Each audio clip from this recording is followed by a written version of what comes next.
said Tuesday wasn't a great practice. How did they respond today? Oh, great. That was a really good practice. That was one of our better ones today. They came out with a little bit of passion, some energy behind themselves, locked in. You can tell when we do our pre-practice walkthrough, right, how guys are communicating how practice is going to be, right? Are they using hand signals? Are they screaming? Are they communicating? Or are they just saying the call, right? Tuesday, we just said the call. Today, we actually communicated. Looks like the defense, is just getting more and more comfortable with the system. When you're seeing obviously full team group, what are you seeing from the defense and how they've grown so far this spring? Flying around the ball, disguising things really well for this early, and I think it's just a testament to the guys working and having belief in what we're doing. I think our guys believe in this. They believe in the process. They believe in the scheme, and I think you can see them buying into it. What does it say about this team when you kind of call them out last practice, say it wasn't a good practice, and then they respond and have a good one today? Yeah, for me, it's all about just telling people the truth. That's what I tell my guys. Don't ask me a question you don't want the truth. If you come into my office and ask me why something is not going your way, be ready for me to tell you the why, not what you want to hear, right? This isn't happiness camp. We're going to have a lot of fun working really, really hard. But at the end of the day, we're going to be very direct. So when we have a bad day, they need to know it's a bad day. They need to know why it's a bad day. And they need to understand if we don't fix it, right, then we're going to have a lot of bad days come fall. And including Sean's experience last year, you have 3 guys who have been head coaches at this level. Is that helping you? And then what do you think about some of the younger guys on your staff, like Samples, up and coming? No doubt. I think we have a staff full of guys who could be head coaches. When you think of Coach Samples, this is a guy who's been an assistant head coach in college football by the time he was 26. He's been a position coach, the youngest position coach in the NFL. This guy will be the youngest head coach in college football someday. It will happen. There's no doubt in my mind he's going to be. He's ready for it. He could go run a program today, right? I don't know if somebody's going to hire somebody that young. They think I'm young. But if somebody did, they could hire him today. He could go run a football program. Well, what is it about him that makes that case? He's a young dude, but he has a presence. He has leadership. He's not a young dude that every day kids walk over him. It's a young dude who has kids in the meeting 10 minutes early. It's a guy who is hard on guys, and it's a guy who has a standard. Everybody thinks young, and they think, oh, that means that there's no standard, there's no discipline, right? You're just one of the new era people, right? His dad's one of the best coaches in high school football in his old school. So I would say Coach Samples is a young dude with an old school mentality. On that note, a guy like Stephen Miller, what have been your first impressions of him as a coach? I've known Steve for a while. I helped recruit him. He's passionate. He cares about this place, and I think he's learning his role.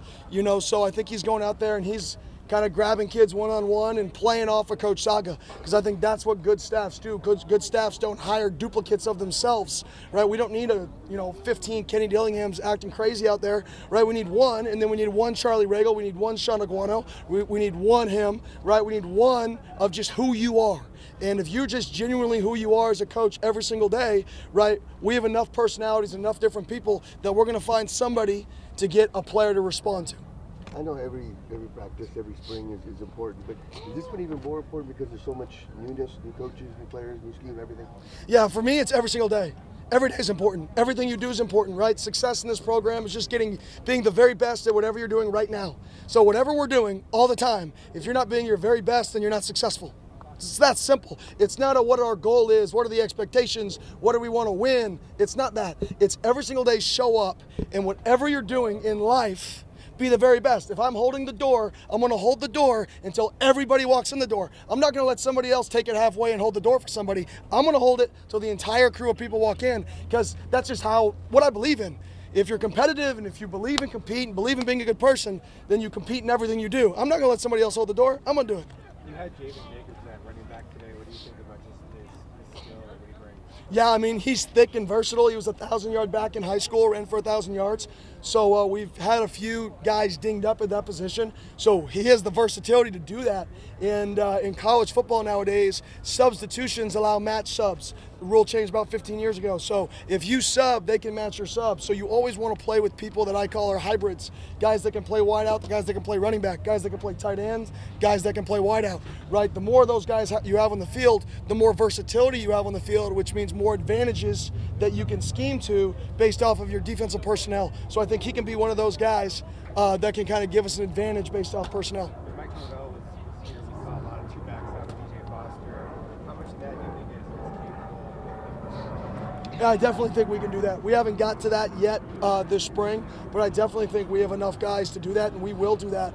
It's just ironic. They're both from Arizona. They're both number 8, so that's kind of ironic. There's a photo of them, I think him when he was 7, 8 years old out here with DJ wearing number 8, and now he's playing the same position DJ played for the first half of his career here. Pretty cool.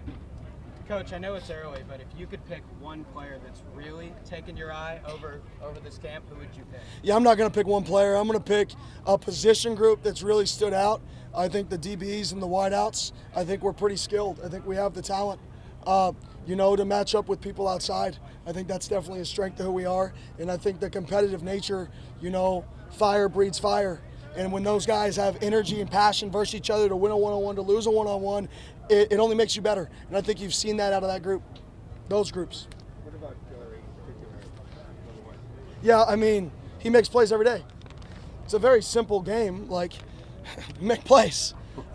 All the scheme, everything that matters. At the end of the day, we go and take the field with 11 people. One person is going to be throwing the ball or handed the ball, and everybody else is going to have a role in the play. Do you consistently win your one-on-one? Whether it's zone, whether it's man, it's a game of one-on-ones. Our job is to create the best numbers, leverage, and grass in those one-on-ones. That kid just continually wins his one-on-one, and there's something to be said about that.